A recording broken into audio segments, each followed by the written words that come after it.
Hearing, listening. Do we do it?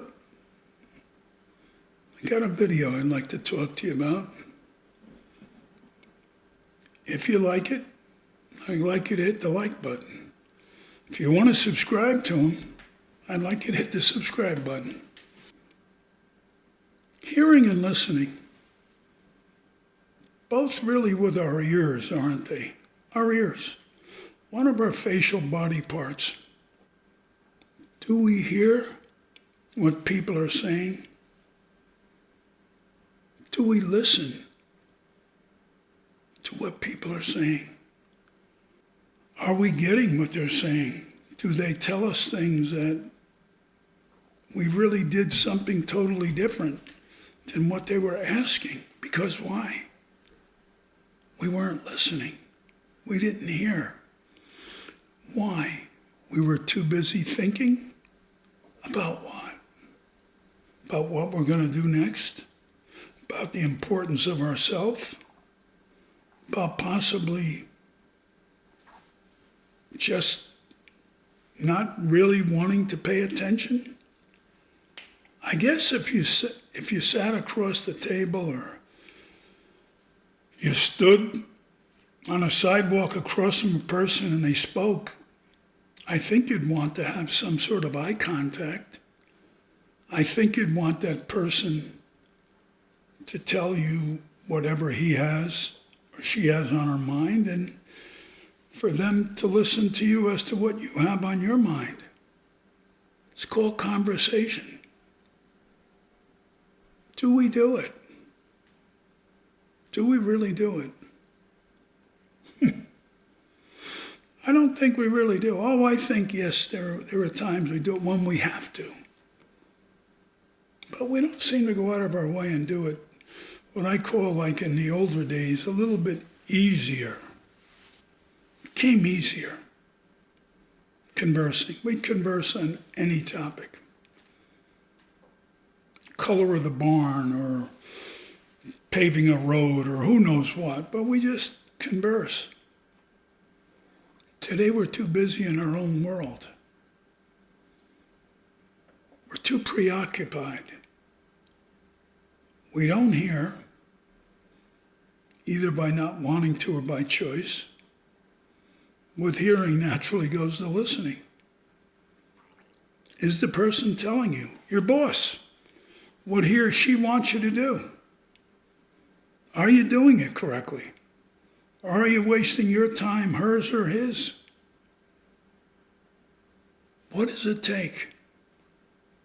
What does it take? It takes a thing called discipline that should be within you. Discipline. That when a person talks, you look at them and you listen. Don't interrupt them or her. Listen. Hear what they have to say. Usually the question you may have to ask him that you're so dying to get out, he or she may probably be even telling you before you even get it out, if you gave them the opportunity. Very important qualities. Very. They sound so simple, don't they? We don't do it. Or if we do it, we do it in a minority. It's a shame. You need it. You need it for work. You need it for marriage. You need it for your kids. You need it for parent-teachers meetings. You need it for all kinds of things, friendship, whatever. You need it. You're depriving yourself. You're not screwing the next guy. You're screwing yourself.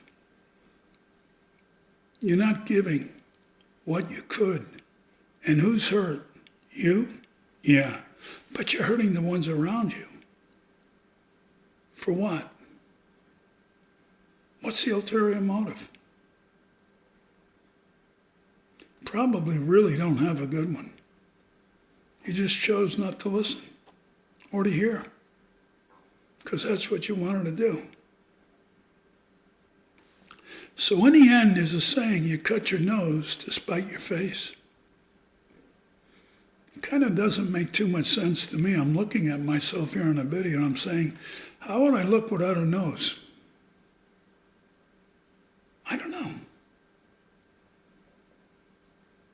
Again, these videos make sense. They're short, they're to the point, they're about things that we do every single day of our life.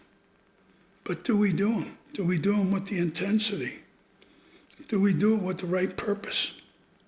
Or do we just not do it? Think about it.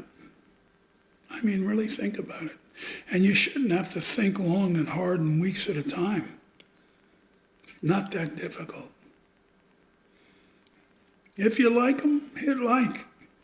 If you want to subscribe, you just hit the button and you listen to these. And I think they're informative. I think they can help you. That's what I'm here for. I really mean it. To just be a sounding board for guys that don't have a sounding board. I'm here. If you have comments and anything, write in. I'll answer. Thank you very much for listening.